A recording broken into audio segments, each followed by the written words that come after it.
हमारे इस चैनल में आज के इस वीडियो में हम सभी लोग टीजीटी चित्रकला की तैयारी के लिए महत्वपूर्ण बिंदुओं का अध्ययन करेंगे। तो चलिए इन बिंदुओं का अध्ययन करते हैं जो आपके एग्ज़ाम के लिए वेरी इंपॉर्टेंट है।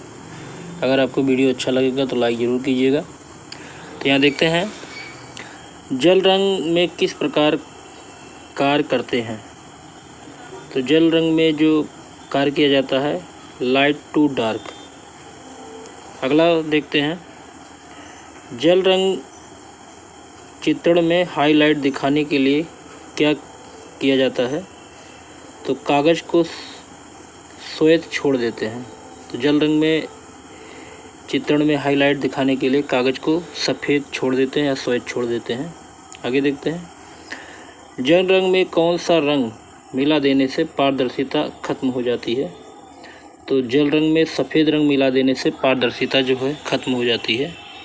आगे देखते हैं तकनीक की दृष्टि से जल रंग की कितनी श्रेणियाँ होती हैं। तो 2 श्रेणियाँ होती हैं, एक होता है पारदर्शक, दूसरा होता है अपारदर्शक। पारदर्शक की श्रेणी में वाश आता है, ग्लेजिंग आता है, आला प्राइमा आता है, स्पॉन्जिंग आता है तथा वेराइगेटेड वाश आता है। अपारदर्शक में स्टिपलिंग, स्क्रैम्बलिंग, ड्राई ब्रशिंग तथा ग्वाश ये अपारदर्शक होते हैं।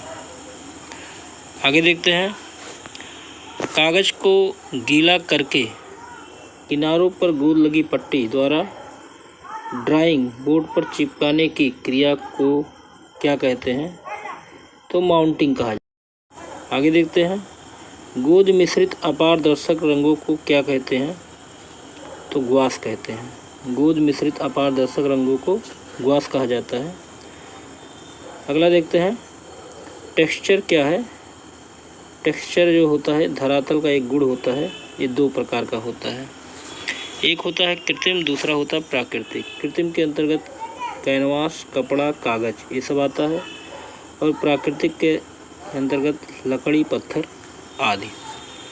आगे देखते हैं जल रंग चित्रण की एक विधा है जिसमें एक रंग को धरातल पर लगाकर सूखने पर उसे बार बार धोना, पुनः रंगना, फिर धोना कौन सा चित्रण कहलाता है। तो वाश चित्रण कहलाता है। वाश चित्रण का प्रारंभ भारत में कब से माना जाता है। तो बंगाल स्कूल से माना जाता है वाश चित्रण का प्रारंभ। वाश पेंटिंग की रंग योजना कैसी होती है। तो धूमिल होती है। आगे देखते हैं वाश चित्रण का आरंभ भारत में सर्वप्रथम किसने किया। तो अविंद्रनाथ ठाकुर ने किया। वेरी इंपॉर्टेंट प्रश्न है। वाश चित्रण का आरंभ भारत में अविंद्रनाथ ठाकुर ने किया है। तैल रंग का आविष्कार किसने किया। तो आइक बंधुओं ने किया है तैल रंगों का आविष्कार, जॉन वान आइक और हर्बर्ट वान ने। आगे देखते हैं तैल चित्रण के लिए किस प्रकार का धरातल उपयुक्त होता है। तो खुरदुरा धरातल जो होता है तैल चित्रण के लिए उपयुक्त होता है। अगला देखते हैं तैल चित्रण हेतु किन तूलिकाओं का प्रयोग किया जाता है।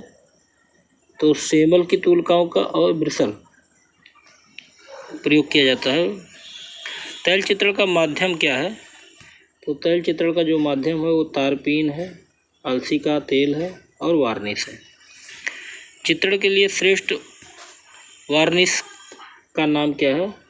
तो चित्रण के लिए श्रेष्ठ वार्निश जो होता है कोपाल वार्निश होता है। अलसी का तेल तथा तारपीन के तेल का अनुपात क्या होना चाहिए। तो आधा आधा होना चाहिए। चित्र पर वार्निश कब करनी चाहिए। जब चित्र पूर्ण रूप से सूख जाए तब चित्रों पर वार्निश किया जाना चाहिए। तैल रंग को प्लेट पर मिलाने के लिए किसका प्रयोग किया जाता है।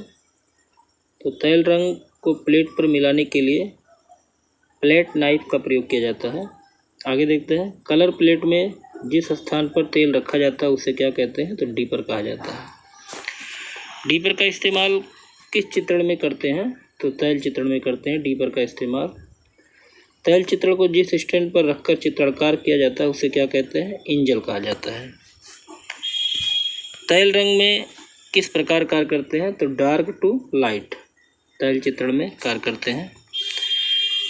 आगे देखते हैं जिंक वाइट तथा फ्लेक वाइट में अधिक घना कौन होता है? तो फ्लेक वाइट होता है। चीड़ के पेड़ से प्राप्त लीसा को क्या कहते हैं? वेरी इंपॉर्टेंट है, तारपीन का तेल। तैल चित्रण की तकनीक क्या है? तो तैल चित्रण की जो तकनीक है स्काम्बलिंग, ड्राई वॉशिंग तथा ब्रोकन कलर। आगे देखते हैं तैल रंगों को मोम के साथ मिश्रित कर लगाने की क्रिया को क्या कहते हैं? उसको कहते हैं एनकाउस्टिक सॉरी। आगे देखते हैं तैल चित्रण के लिए प्रारंभिक रेखांकन किससे किया जाता है? तो तैल चित्रण के लिए प्रारंभिक रेखांकन जो किया जाता है वो चारकोल स्टिक से, जो कि अंगूर की टहनियों से बनाई जाती है।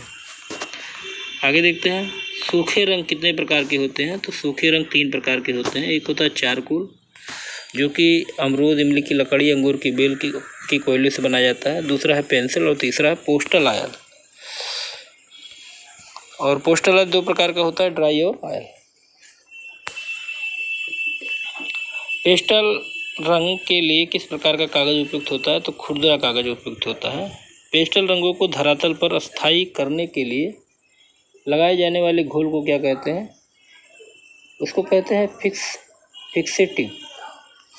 फिक्सेटिव कहते हैं।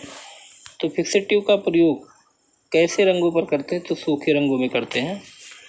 आगे देखते हैं किस प्रकार के चित्रों पर कांच का फ्रेम करा के रखा जाता है? तो जल रंग, तैल रंग और क्रेयॉन और पेस्टल रंगों को कांच के फ्रेम में करा कर रखा जाता है जिससे वो खराब ना हो। बिना तुलका की सहायता से कौन से रंग लगाए जाते हैं? तो पेस्टल रंग नाइफ से लगाया जाता है।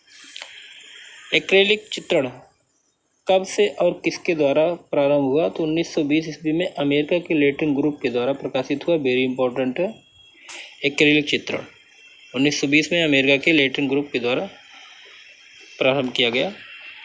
एक्रेलिक क्या होता है? तो यह एक प्रकार का रंग है जिसे जल व तैल दोनों के द्वारा इस्तेमाल करते हैं। सबसे आधुनिक रंग कौन सा है? तो सबसे आधुनिक रंग एक्रेलिक है।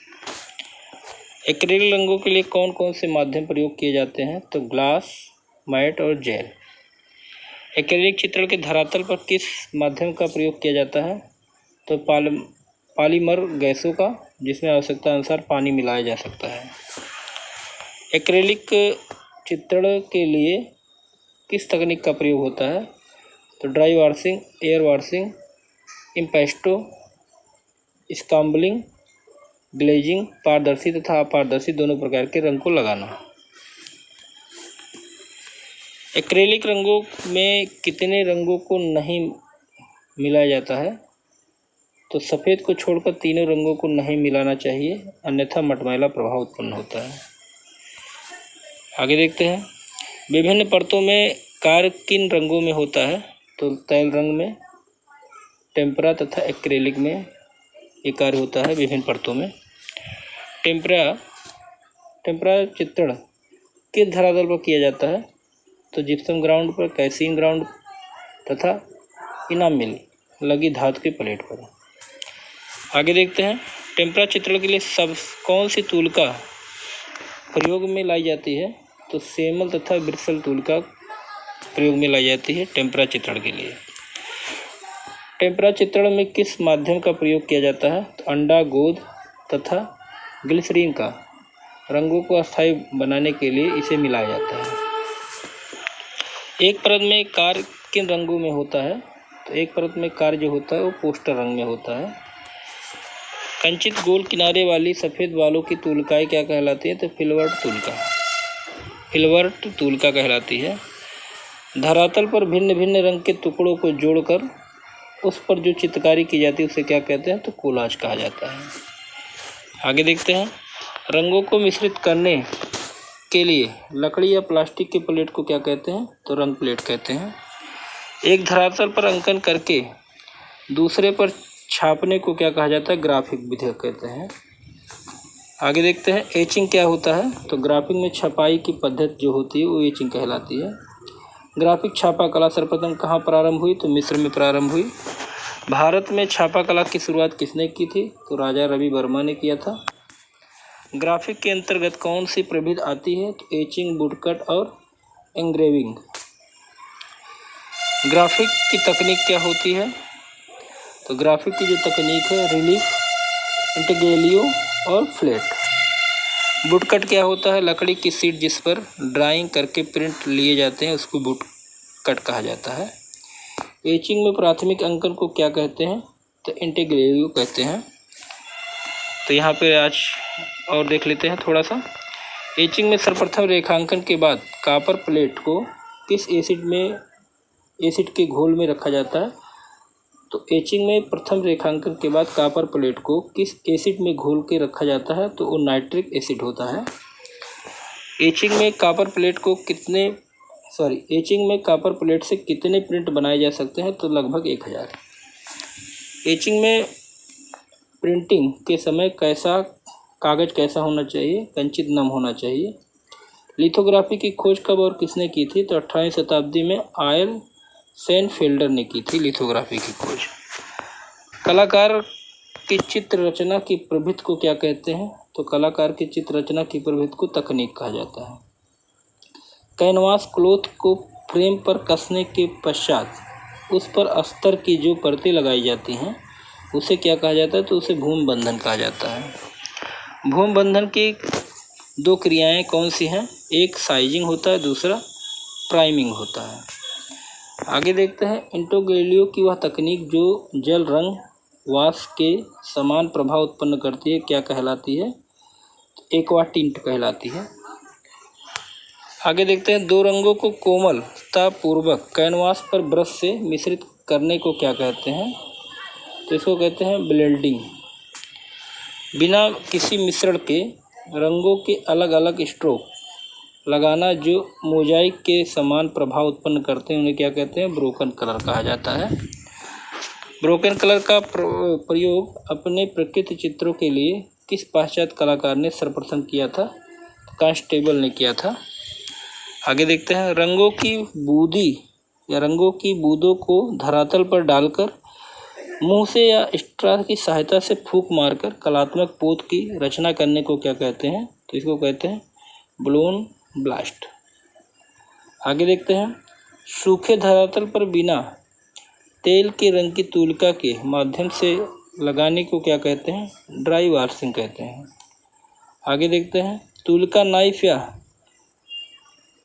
स्पैटुला की सहायता से धरातल पर सघन अपारदर्शी रंगों को लगाने को क्या कहा जाता है? इम्पेस्टो कहा जाता है।